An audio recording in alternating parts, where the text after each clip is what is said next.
তো সবার পুজো কীরকম কাটলো সবাইকে জানাই আমার তরফ থেকে শুভ বিজয়া। বড়োদেরকে আমার প্রণাম আর ছোটোদেরকে আমার তরফ থেকে খুব খুব খুব ভালোবাসা। তো দেখো আমি এখনও পর্যন্ত কোনো পুজোর ভিডিও আপলোড দিতে পারিনি। আমার মতন হয়তো ল্যাদখোর আর পৃথিবীতে দুটো নেই, আমি জানি না আমার মতন কে কে করো। তো দেখো পুজোর ভিডিও আপলোড না দিতে দিতেই লক্ষ্মী পুজোও চলে এসেছে, তাড়াহুড়ো করে আমি এখনও মানে ওই পুজো থেকে বেরোতে পারিনি। তো আমার বাড়িতে এটা হচ্ছে কালকের রাত্রের ভিডিও, কারণ যেহেতু আজকে পুজো লক্ষ্মী পুজো, তো সবাইকে জানাই শুভ লক্ষ্মী পুজো।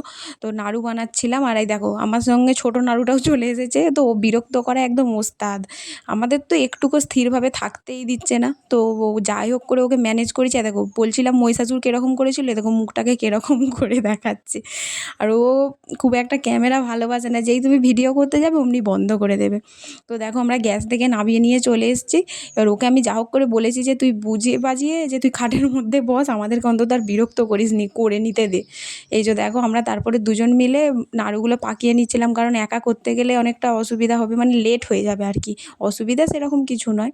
তো তারপরে এই যে ওকে ফোন দিয়ে দিয়েছিলাম, তোমাদের যদি ক্যামেরাম্যান লাগে তো ওকে নিয়ে যেও। তো এই ভিডিওটা এই পর্যন্তই থাক, আবার পরের ভিডিও দেখা যাচ্ছে। বা